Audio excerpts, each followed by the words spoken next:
أعوذ بالله السميع العليم من الشيطان اللعين الرجيم. بسم الله الرحمن الرحيم. الحمد لله رب العالمين، والصلاة والسلام على سيدنا وشفيعنا أبي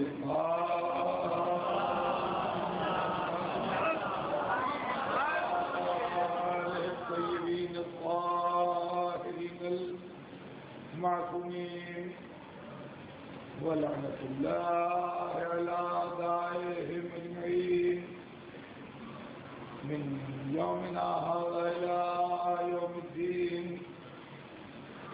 أما بعد، فقد قال الله سبحانه تبارك وتعالى في كتابه المبين، وهو أصدق الصادقين: لا تركنوا إلى الذين ظلموا فتمسكم النار. صلوات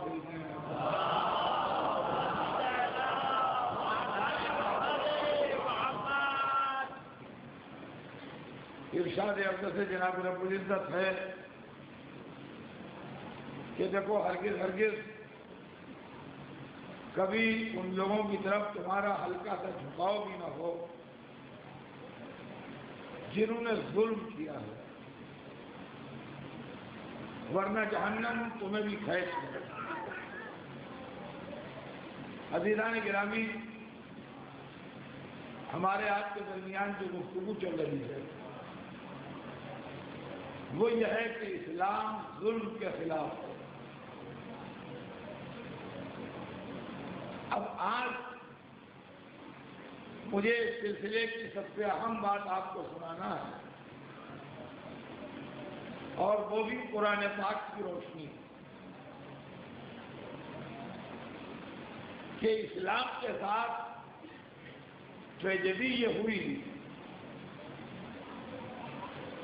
کہ اسلام ٹکڑوں میں بٹ گیا ہے، اور ہر آدمی اس کا دعوے دار ہے کہ ریئل اسلام وہی ہے جو ہم بتا رہے ہیں. ہم مذہبی اور مسلکی اختلافات کو اگر بھلا بھی دیں تو دنیا میں کھلی آنکھوں سے یوں دیکھ کے جہاں بادشاہتے ہیں وہ بھی اپنے کو اسلامی حکومت کہتے ہیں، جہاں جمہوریت ہے وہ بھی اپنے کو اسلامی کہتے ہیں، جہاں ڈکٹیٹرشپ ہے وہ بھی اپنے کو اسلامی کہتے ہیں. میں مذہب کے دائرے میں نہیں پہنچا کہ جہاں لوگوں کے جذبات کو ٹھیس لگ جائے. میں سیاست کے میدان میں آپ سے سوال کرتا ہوں کہ جس دنیا میں آپ رہتے ہیں اس دنیا میں 3 طرح کے اسلامی ملک پائے جاتے ہیں. کچھ ایسے ہیں جہاں بادشاہتے ہیں خاندانی، کچھ ایسے ہیں جہاں ڈکٹیٹرشپ ہے، طاقت کے زور پر اقتدار کا قبضہ ہے، کچھ ایسے ہیں جہاں الیکشن کے ذریعے لوگ آتے ہیں. سوال یہ ہے کہ اسلامی کیا ہے؟ الیکشن اسلام ہے کہ بادشاہت اسلام ہے کہ ڈکٹیٹرشپ اسلام ہے؟ تو غور طلب بات یہ ہے کہ جب لفظ اسلامی استعمال ہو تو اس سے ہم کیا مراد لیں؟ اسلامی یعنی کیا؟ اسلام کیا مطلب اسلام کا؟ وہ جو یزید نے پیش کیا یا وہ جو حسین نے پیش کیا، وہ جو بنی امیہ نے پیش کیا وہ جو بنی عباس نے پیش کیا، وہ جو برسر اقتدار طبقوں نے پیش کیا، یا وہ جو صوفیاء کرام نے پیش کیا، یا وہ جو علماء اسلام نے پیش کیا، کون سا اسلام؟ کبھی آپ سوچئے تو صحیح کہ لفظیں تو بولی جاتی ہیں، مگر کبھی لفظوں کے معنی سمجھنے کی کوشش کی گئی کہ اس کے معنی کیا ہیں؟ اسلام کی نمائندگی کا حق کسے ہے؟ اور طلب بات یہ ہے میرے دوستو کہ اپنے کو اسلامی کہنے کا حق کسے ہے؟ میں اسلامی ہوں کہ آپ اسلامی ہیں، کہ یہ اسلامی ہے کہ وہ اسلامی ہے؟ ہر رہبر اسلامی ہے، ہر حکومت اسلامی ہے، ہر بادشاہ اسلامی ہے، ہر بزرگ اسلامی ہے۔ تو اسلام اتنے ٹکڑوں میں بٹا ہوا ہے، ہر ایک کا رنگ الگ، ہر ایک کا مزاج الگ، ہر ایک کی فکر الگ، ہر ایک کا خیال الگ، ہر ایک کا عقیدہ الگ، ہر ایک کا نظریہ الگ۔ یا اللہ، ایک اسلام کے کتنے ٹکڑے ہو گئے؟ بتائے کون؟ رہنمائی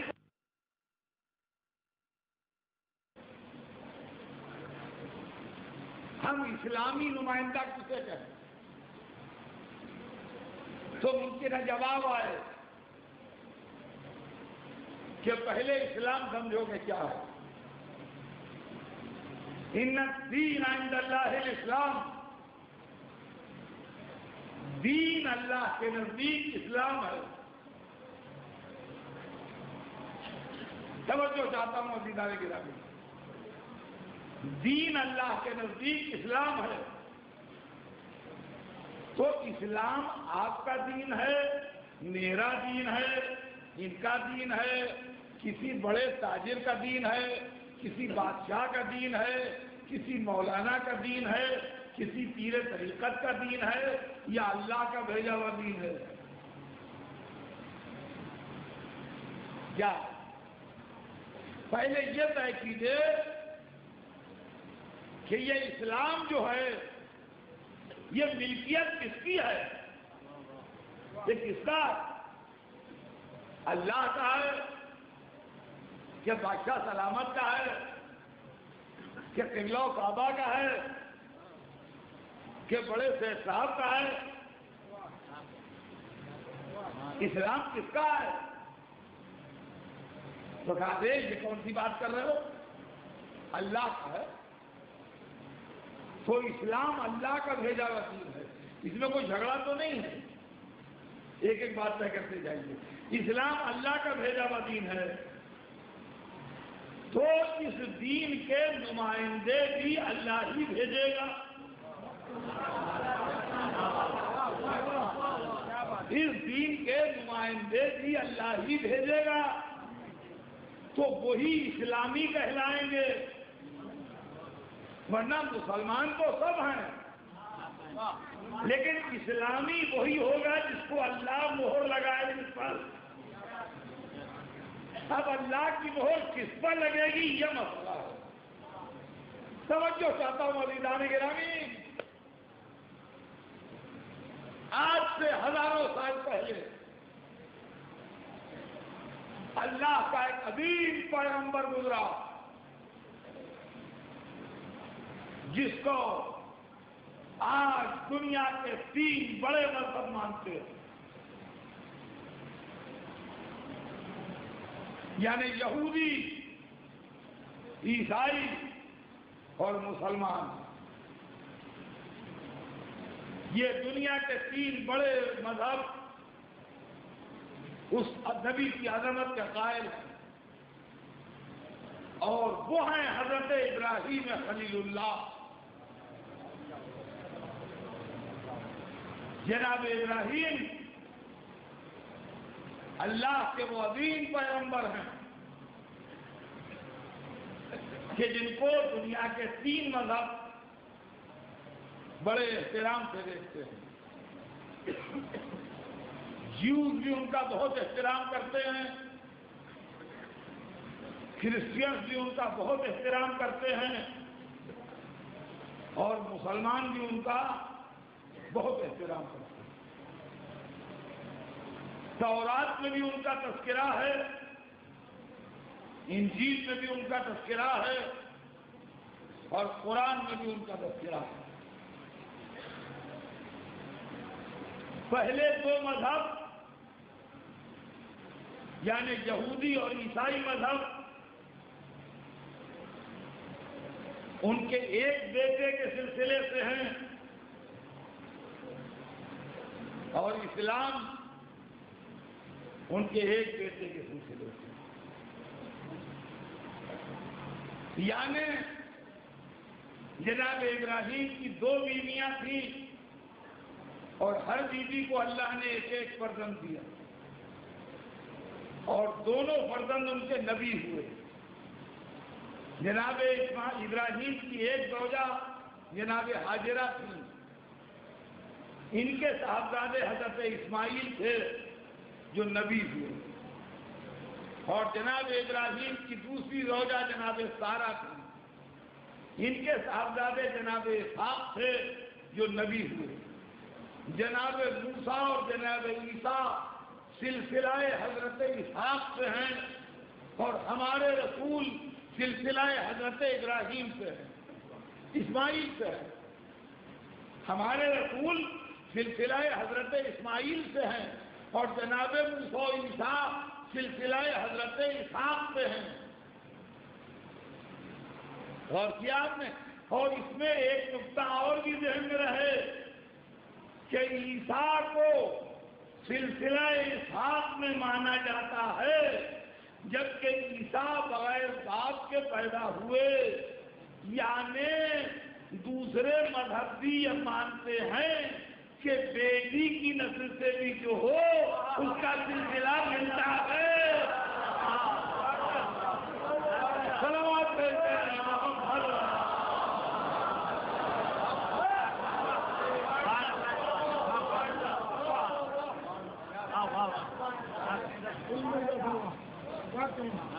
اس لیے کہ سلسلہ جناب اسحاق سے جناب مریم تھی. جناب عیسیٰ کے کوئی والد تو تھے نہیں، اللہ نے اپنی قدرت سے انہیں خلق کیا. تو یہ مسئلہ بھی ہے. خیر، یہ تو ایک اشارہ، لیکن یہ تینوں مذہب حضرت اسماعیل ابراہیم کا احترام کرتے ہیں. جناب ابراہیم اللہ کے بڑے پیارے بندے اور بڑے عظیم المرتبت نبی تھے. یہ وہی ہیں جنہوں نے خانہ کعبہ بنایا، اور یہ وہی ہیں جنہوں نے خواب میں دیکھا کہ میں اپنے بیٹے اسماعیل کو اللہ کی راہ میں ذبح کر رہا ہوں. عزیزان گرامی، یہ پورا واقعہ قرآنی ہے، اور ایک ایک لفظ قرآن پاک کے اندر. جناب ابراہیم خواب دیکھتے ہیں، اور قرآن میں ہے کہ جناب اسماعیل سے فرماتے ہیں کہ یا بنیا انی ارا فی المنام انی اذبحک فانظر ماذا ترى.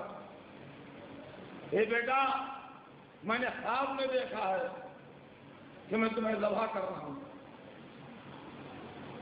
میں نے خواب میں دیکھا ہے کہ میں تمہیں ذبح کر رہا ہوں، تمہاری کیا رائے ہے؟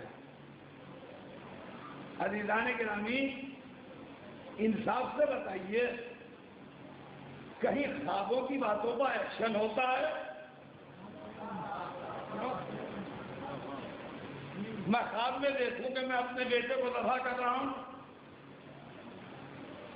اور سوچوں ارے یہ تو بڑا پیارا خواب میں نے دیکھ لیا، اسماعیل کے لیے دمبا آ گیا تھا، میرے لڑکے کے لیے بھی آ جائے گا۔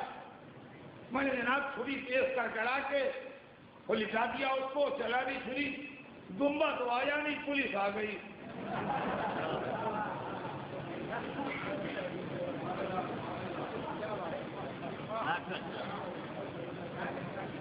دمبا تو آیا نہیں، تھوڑی دیر میں پولیس آ گئی،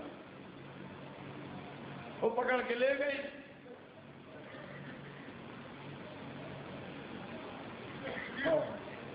چلا ہم پکے پھر ہم تو ہم نے کہا یہ واقعہ قرآن میں لکھا ہے، عدالت نے کہا یہ ہم سب نہیں مانتے جو کچھ لکھا ہے، یہ نہیں کچھ۔ تو ہم نے علماء اسلام کو پیغام بھیجا کہ عدالت مانے نہ مانے ہمارا جو بھی انجام ہو، کم از کم آپ ہمیں جنت کے فتوے تو بھجوا دیجئے۔ تو ان کا استغفر اللہ لا حول ولا قوت الا باللہ، ایسے دیوانے آدمی کے لیے جنت کا فتویٰ کون دے گا؟ میں نے کہا ابراہیم نے خواب میں دیکھا تو آج تک وہ ہوا ہے، اور میں نے خواب میں دیکھا تو آپ مجھے برا کہہ رہے ہیں، کہہ لگے وہ نبی تھے، ان کا خواب وہی ہے، تم گناہگار آدمی، تمہارے خواب کی ویلو کیا؟ اچھا تو اگر نبی کا اور ہمارا خواب برابر نہیں ہو سکتا،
اور اس کے بعد اپنے صاحبزادے سے کہا کہ میں نے خواب میں دیکھا ہے، فانظر ماذا ترى، بیٹا تمہاری رائے کیا ہے؟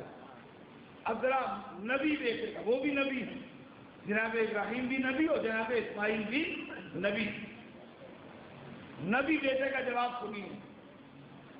وہ کہتے ہیں یا وقف المعصوم، بابا بجا لائیے جس کا آپ کو حکم دیا گیا۔ باپ نے لفظ ہلکی استعمال کی، بیٹا اس کی پوری عظمت کی وضاحت کر رہا ہے، یہ معمولی بات نہیں ہے، یہ حکم پروردگار ہے، یہ ایسی ویسی بات نہیں ہے، یہ حکم پروردگار ہے۔ یا وقف المعصوم، بابا جو حکم دیا ہے اس کو کیجئے، پورا کیجئے۔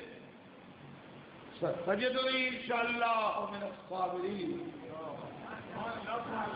انشاءاللہ آپ مجھے صبر کرنے والوں میں پائیں گے، آپ مجھے صبر کرنے والوں میں پائیں گے۔ بے شک اسماعیل سبحان اللہ کیا جواب دیا، ان اللہ مع الصابرین، اللہ صبر کرنے والوں کے ساتھ ہے۔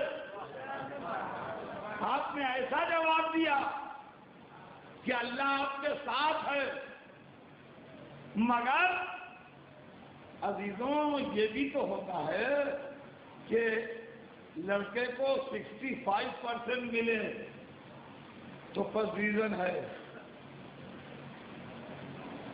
اور 10% ملے تب بھی فرسٹ ڈویژن ہے،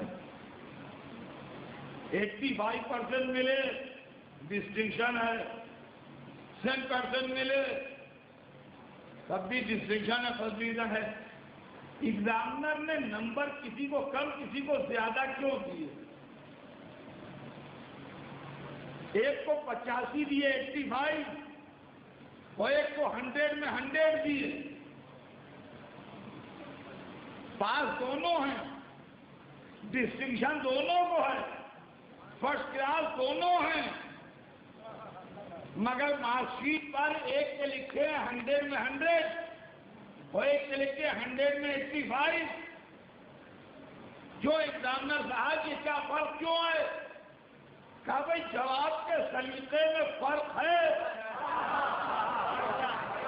اس لیے نمبروں میں فرق ہے، بس انبیاء میں اور آل محمد میں فرق یہ ہے کہ وہ امتحان شہادت میں صبر لکھتے ہیں، یہ امتحان شہادت میں شکر لکھتے ہیں۔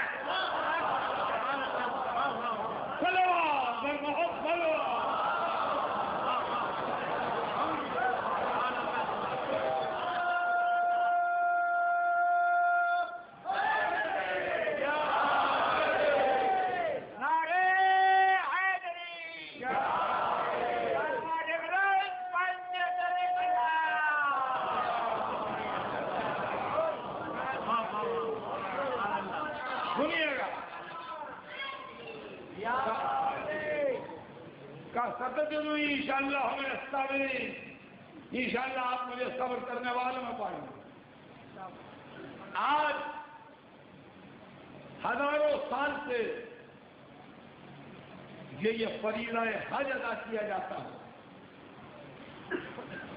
یہ عبادت حضرت ابراہیم کے زمانے سے ہے،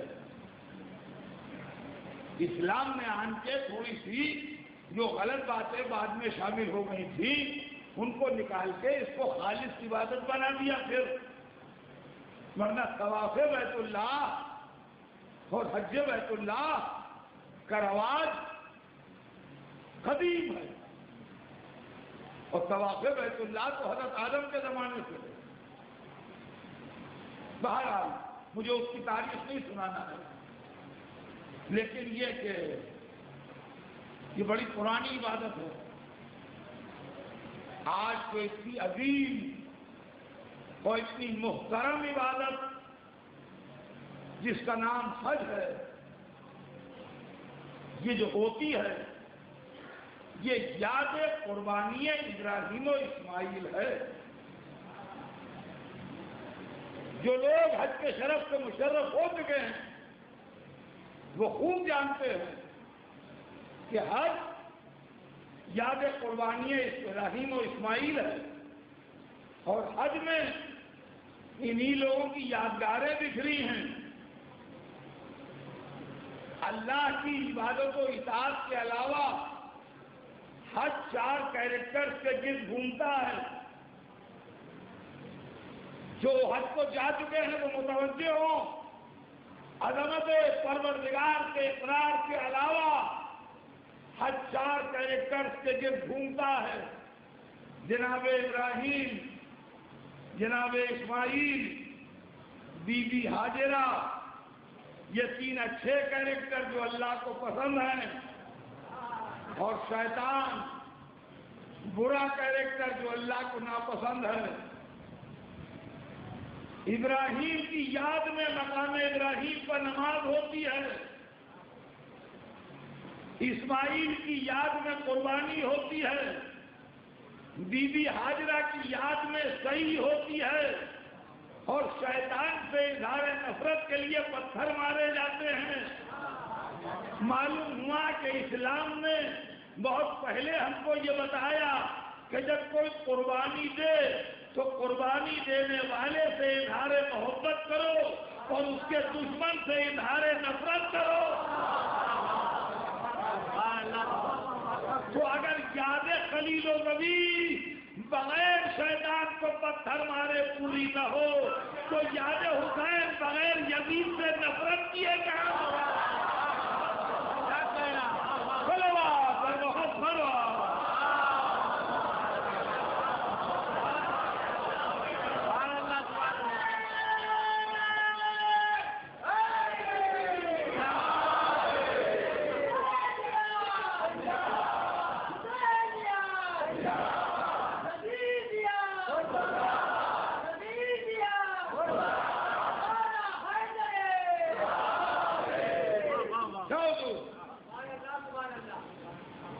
بہرحال جناب ابراہیم نے اللہ کے حکم سے وہ کام پورا کیا تو قرآن کہتا ہے کہ حضرت ابراہیم نے اپنے بیٹے اسماعیل کو چھری کے نیچے رکھ دیا. یہ کیا تھا؟ دو جملے خالی. یہ معاملہ کیا تھا؟ یہ کیسا حکم آیا؟ یہ کیا چکر تھا؟ جب ہم قرآن کھولتے ہیں تو جو پہلی آیت نظر پڑتی ہے وہ یہ ہے کہ بسم اللہ الرحمن الرحیم. شروع کرتا ہوں اللہ کے نام سے جو رحمان و رحیم ہے. کیا آپ کے دماغ میں یہ بات نہیں آتی کہ کیا مزاج رحمانیت اور رحیمیت سے یہ بات میل کھاتی ہے کہ بوڑھے باپ سے کہا جائے کہ اپنے ہاتھ سے اپنے بیٹے کو ذبح کرو؟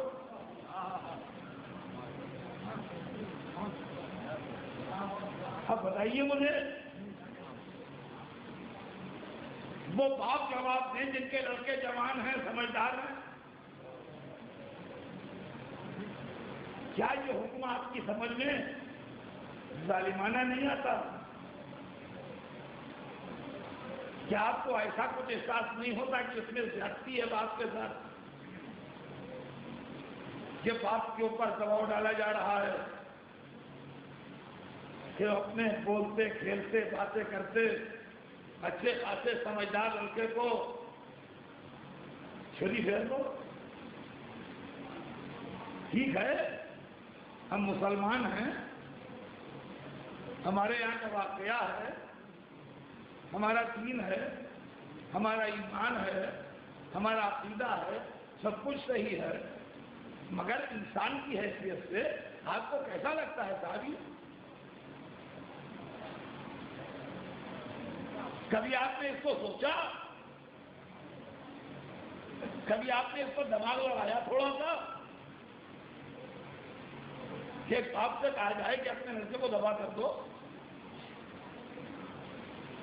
کوئی بہت مزے کی بات ہے، کوئی تفریح کی بات ہے، کوئی بڑی عمدہ بات ہے، کوئی پرلطف قصہ ہے؟ یہ کیا چیز ہے؟ عزیزان گرامی، اب سمجھیے یہ مذہب کا راستہ ہے جو تلوار کی دھار سے زیادہ تیز ہے. یہ بیٹا نہیں ذبح کروایا جا رہا ہے، یہ محبت تولی جا رہی ہے. تمہیں مذہبی قیادت دی جائے گی، تمہیں لیڈرشپ ملے گی، تمہیں عہدے ملیں گے. جب آدمی بڑے عہدے تک پہنچتا ہے تو اس پر دباؤ پڑتے ہیں. کوئی اس کو توڑنا چاہتا ہے، کوئی اس کو خریدنا چاہتا ہے. آدمی ایسا ہو جو دکھنے والا نہ ہو، جھکنے والا نہ ہو، ٹوٹنے والا نہ ہو. سمجھے آپ؟ اگر میں آپ کا آدمی ہو کے دوسرے کے ہاتھ دکھ جاؤں تو آپ کا مشن فیل. اگر میں آپ کا آدمی ہو کے دوسرے کے آگے جھک جاؤں تو آپ کا مشن فیل. اگر میں آپ کا آدمی ہو کے دوسرے کی طاقت کے سامنے ٹوٹ جاؤں تو آپ کا مشن فیل. اللہ اپنے مشن کے لیے بکنے والے، جھکنے والے، ٹوٹنے والے آدمی نہیں چاہتا۔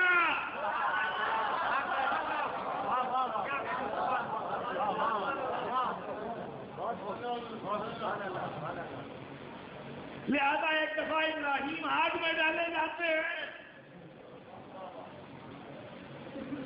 جان زیادہ پیاری جہان، مسکراتے ہوئے آگ میں چلے گئے، معبود جان نہیں پیاری تو پیارا۔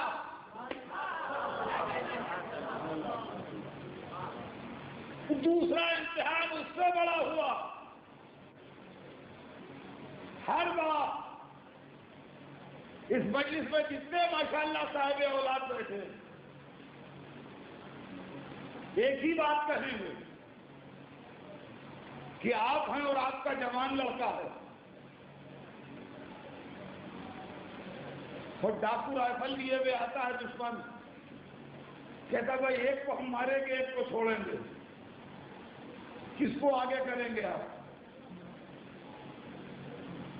اپنے سے ہاں بھائی آؤ ہمیں گولی مار لو، لڑکے سے کہا جاؤ تم جاؤ، تم سے مطلب نہیں۔ لیکن آدمی ہر مصیبت میں اپنی جان بچاتا ہے، مگر جب اولاد پر بن جائے تو اپنے کو پیش کر کے اولاد کو بچاتا ہے۔ یہ ہے انسان کی فطرت۔ ابراہیم کا پہلا امتحان ہوا اپنی جان سے۔ اب یہ بتاؤ کہ ہم زیادہ پیارے کے اولاد؟ ابراہیم نے چھری چلا کے بتا دیا معبود تو زیادہ پیارا اولاد نہیں۔ معلومات کہ یہ گلا نہیں کٹوانا تھا، یہ محبت تولی جا رہی تھی، اس لیے کہ آگے ابراہیم کو امامت ملے گی۔ توجہ چاہتا ہوں حضروں، کاش آج میں اپنی پوری بات آپ کے سامنے کہہ لے جاؤں، اس لیے کہ آج ہی کا وقت ہے، کل جو کچھ ہوگا اس کروں گا ابتدا میں کلام پر۔ لیکن قرآن کہتا ہے کہ وَإِذِ ابْتَلَىٰ إِبْرَاهِيمَ رَبُّهُ بِكَلِمَاتٍ فَأَتَمَّهُنَّ قَالَ إِنِّي جَاعِلُكَ لِلنَّاسِ إِمَامًا۔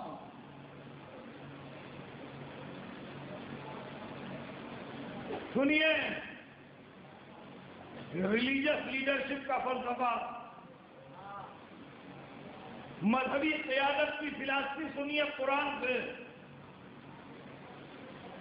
امام یعنی رہبر،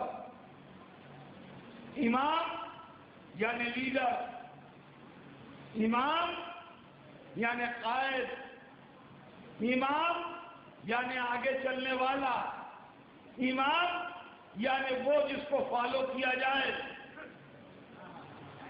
سمجھ گئے آپ؟ قرآن کہتا ہے وَإِذِ ابْتَلَىٰ إِبْرَاهِيمَ رَبُّهُ بِكَلِمَاتٍ، جب ہم نے ابراہیم کو چند کلمات کے لیے ذریعے مبتلا امتحان کیا، یعنی یہی امتحان کہ اپنے بیٹے کو چھری کے نیچے رکھ دو، فَأَتَمَّهُنَّ، اور ابراہیم نے اس امتحان کو پورا کر دکھایا، یعنی حضرت ابراہیم اس امتحان میں کامیاب ہو گئے۔ تو قال، ہم نے کہا کہ انی جاعلک للناس اماما، ہم نے تمہیں انسانوں کا امام بنا دیا۔ اب سمجھے آپ کہ امامت چھری و گردن کے امتحان کے بعد ملتی ہے۔ اب سمجھیے کہ کون سے امتحان کے بعد کون سا عہدہ ملتا ہے۔ اگر آپ ہائی اسکول پاس کر کے 10th پاس کر کے سول سروس میں جانا چاہیں تو نہیں جا پائیں گے، وہ IAS کا امتحان کمپٹیشن پاس کر کے جائیے گا۔ امامت چھوٹے موٹے امتحان کے بعد نہیں ملتی، جب چھری و گردن کے امتحان میں کامیاب ہو جائے تب ملتی ہے۔ اب سمجھے آپ کہ رات بھر تلوار کے سائے میں سونے والے کو ملے گی۔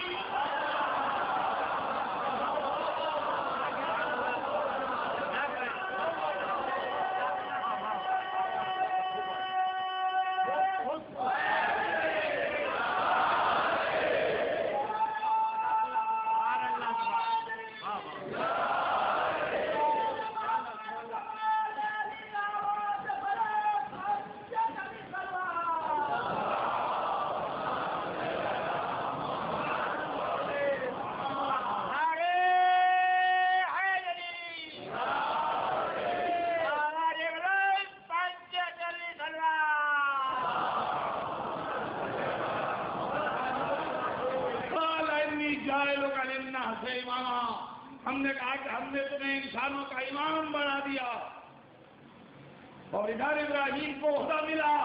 بس جہاں میری آواز جا رہی ہے متوجہ ہوئیے گا، قرآن کہتا ہے کہ جیسے ہی ابراہیم کو عہدہ ملا ویسے ہی ابراہیم عرض کرتے ہیں قال ومن ذریتی،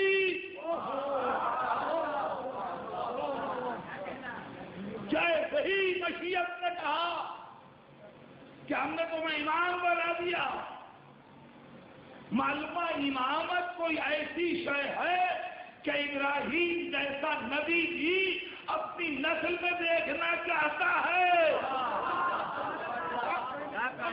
قال ومن ذریتی، ابراہیم کہتے ہیں اور پالنے والے میری ذریت یعنی میری نسل، میرے آنے والے بعد کے۔ تو امتحان میں کامیابی ملی ہے، عہدہ ملا ہے، کوئی سزا تو نہیں ملے گی اس کو ابراہیم کو۔ وہ اللہ کی بارگاہ میں عرض کرتے ہیں کہ پالنے والے اور میری ذریت اور میری نسل، میرے بعد والے، سنیے اللہ کے یہاں لیڈرشپ کا معیار کیا ہے۔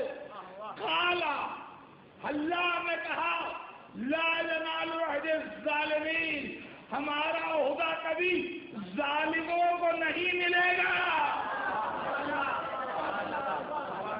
معلوم اللہ نے قرآن میں اصول یہ بتایا کہ الہی ریپرزنٹیٹو وہ ہوگا جس کے دامن پر ظلم کا دھبا نہ ہو۔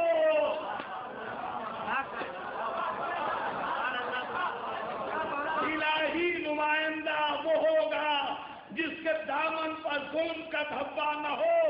میں کل آپ کو سنا چکا کہ کچھ ظلم اپنے اوپر ہوتے ہیں، کچھ ظلم دوسروں پر ہوتے ہیں۔ اللہ کا نمائندہ وہ ہوگا جس نے نہ اپنے اوپر ظلم کیا ہو نہ دوسرے پر ظلم کیا ہو، اما اسی کو تو معصوم کہتے ہیں۔ صلوات پر محمد۔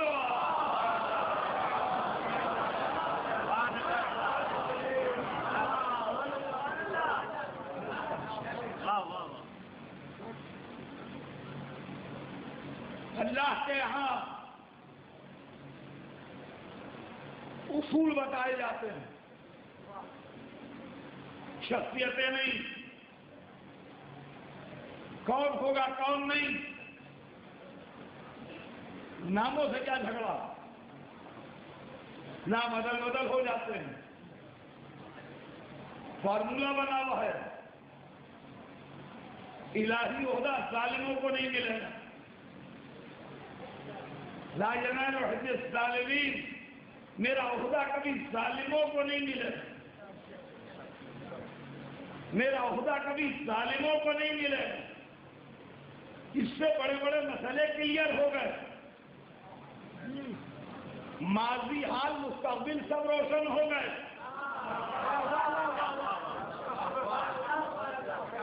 نمرود نے بادشاہت پائی تو اللہ نے نہیں دی، اس لیے کہ ظالم تھا۔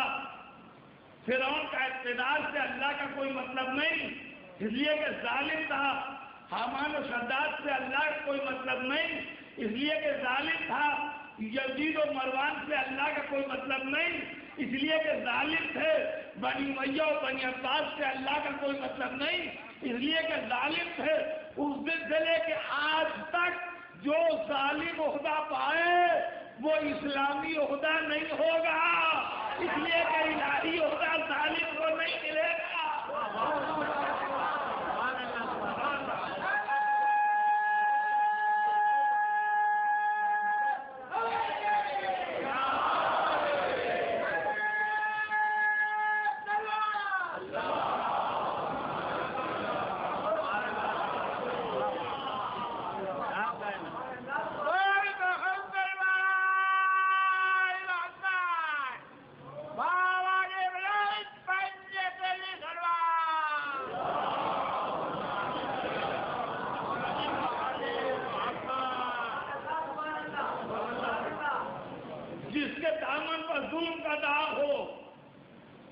وہ الہی عہدیدار نہیں ہوگا۔ جس کے کردار میں ظلم شامل ہو وہ الہی عہدیدار نہیں ہوگا۔ جس نے زندگی میں شرک کیا ہو وہ الہی عہدیدار نہیں ہوگا۔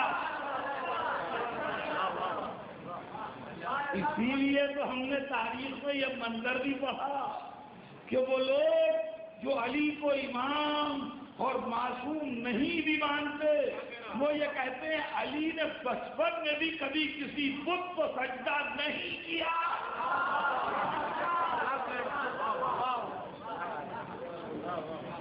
تاریخ اسلام کا اس بات کا اتفاق ہے کہ علی نے ننھے سے سن میں بھی کبھی کسی بت کو سجدہ نہیں کیا۔ ہمارے مومنین اس کو سن کے خوش ہوتے ہیں اور نعرے لگاتے ہیں کہ بت کو سجدہ نہیں کیا۔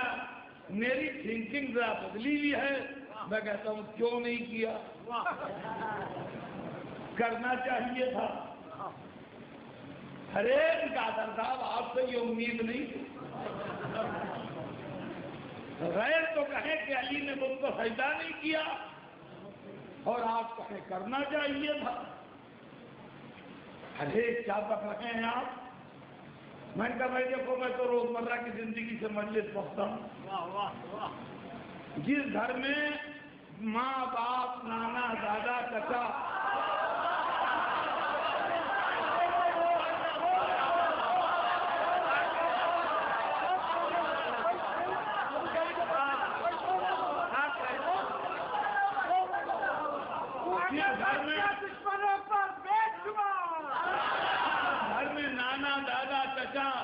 ماموں خالہ نماز پہ پابند ہیں، چھوٹا سا بچہ نماز پڑھتا ہے، سجدہ کرتا ہے اور کچھ نہیں کرتا مگر سجدہ کرتا ہے۔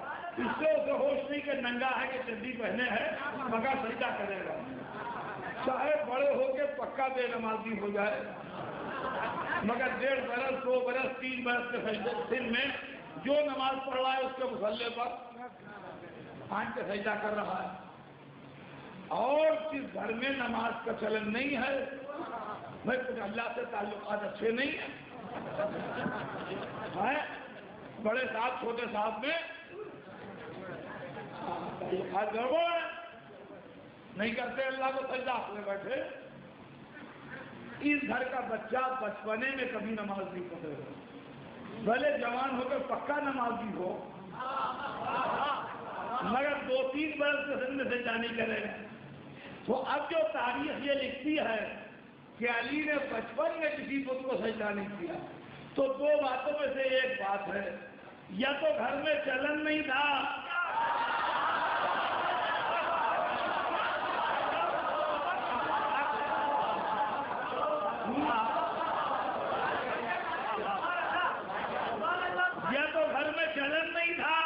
بچے نے دیکھا ہی نہیں تو کرتا کیا، یا 1.5-2 برس کے سن میں علی یہ سمجھتے تھے کہ کون لائق سجدہ ہے کون نہیں۔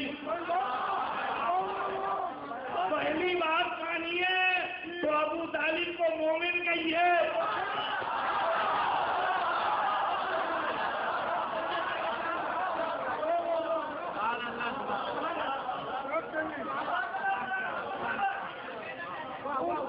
پہلی بات مانیے کہ چٹنی تھا گھر میں تو ابو طالب کو مومن کہیے، دوسری مانیے کہ 2 برس کے 1.5 برس کے سن میں سمجھتے تھے کون لائق کے سجدہ ہے کون نہیں، تو علی کو امام کہیے۔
اللہ نے قرآن پاک میں ایک پورا اصول ذکر کر دیا کہ الہی خدا اور الہی قیادت اور الہی لیڈرشپ اور اسلامی قیادت اسی کو ملے گی جس کے دامن پر ظلم کا دھبا نہ ہو۔ اس لیے کہ اسلام ظلم سے نفرت کرتا ہے اور اسلام کو بھیجنے والا اللہ ذرا سا ظلم بھی برداشت نہیں کرتا۔ عزیزان گرامی، اب جہاں جہاں ظلم نظر آئے سمجھ لیجئے کہ یہ اسلام کی نقابیں پڑی ہیں چہروں پر، اسلام نہیں۔ اب سچ بتائیے یہ ظلم نہیں تھا تو اور کیا تھا کہ رسول کا خاندان 3 دن پیاسا رکھا جائے؟ عزیزوں، آج نئی رات آ گئی، کل 10ویں رات ہے، کل شب عاشور ہے، کل کے بعد پھر زندگی رہے تو ہم آپ سال آئندہ ملیں گے، کون جانے سال بھر کے بعد کون۔ مہاراج جو کچھ بھی مضمون باقی ہے انشاءاللہ کل آپ کی خدمت میں عرض کروں گا۔ آج تو صرف اتنا کہ آج کی رات آپ شبیہ پیغمبر کا ماتم ہے۔ آج کی رات آپ لیلا کو 18 برس والے کا ماتم کرتے ہیں۔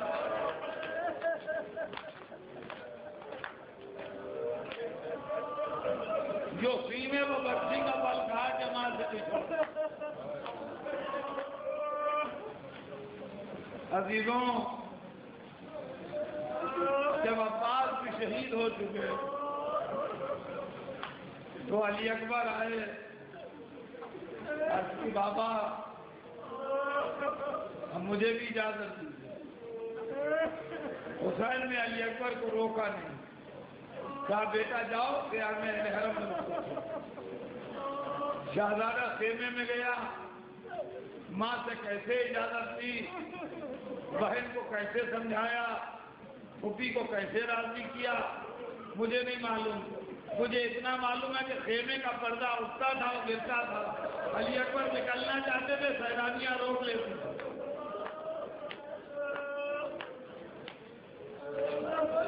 اور روایت میں جب نکلے تو ایسا لگا جیسے بھرے گھر سے جنازہ نکل رہا۔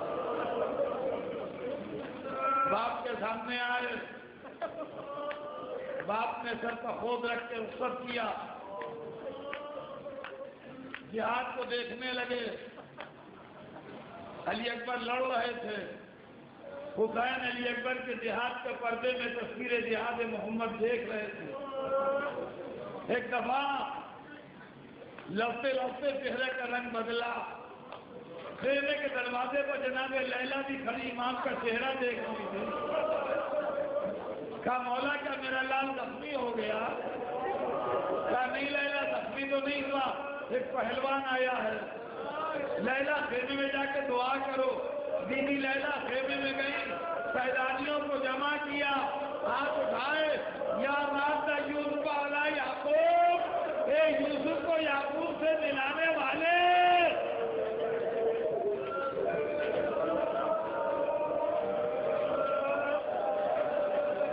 علی اکبر کامیاب ہو کے بڑھتے، باپ سے ملاقات کی، ملاقات کر کے پھر مقتل میں چلے گئے۔ اور اب ایسا ہوا کہ در خیمہ سے لیلا خیمے کے اندر چلی گئی اور زینب در خیمہ پر،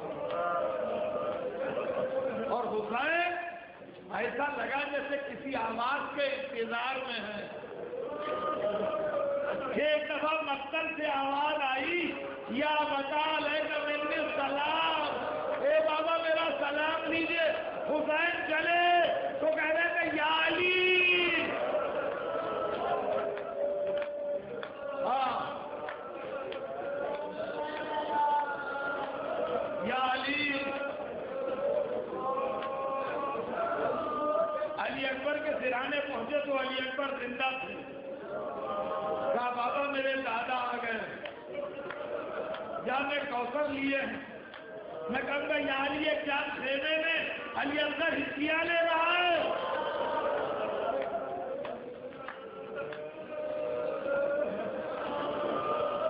دنیا میں کوئی حسین نہیں ہے، نہ کوئی ایسے وقت سے گزرا۔ آنکھوں کو پٹی باندھ کے بیٹے کے گلے پر چھری چلانا اور ہے، اور زخم جگر کو دیکھ کے برچھی نکالنا اور ہے۔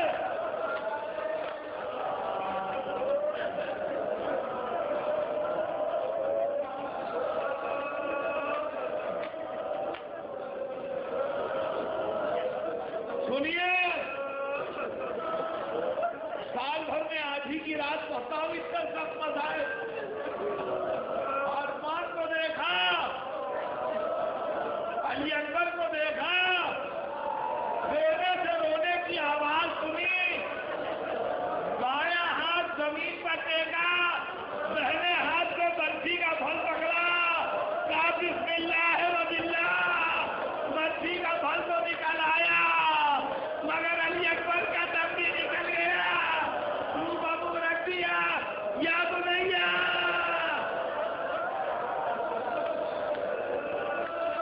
ایک جملہ،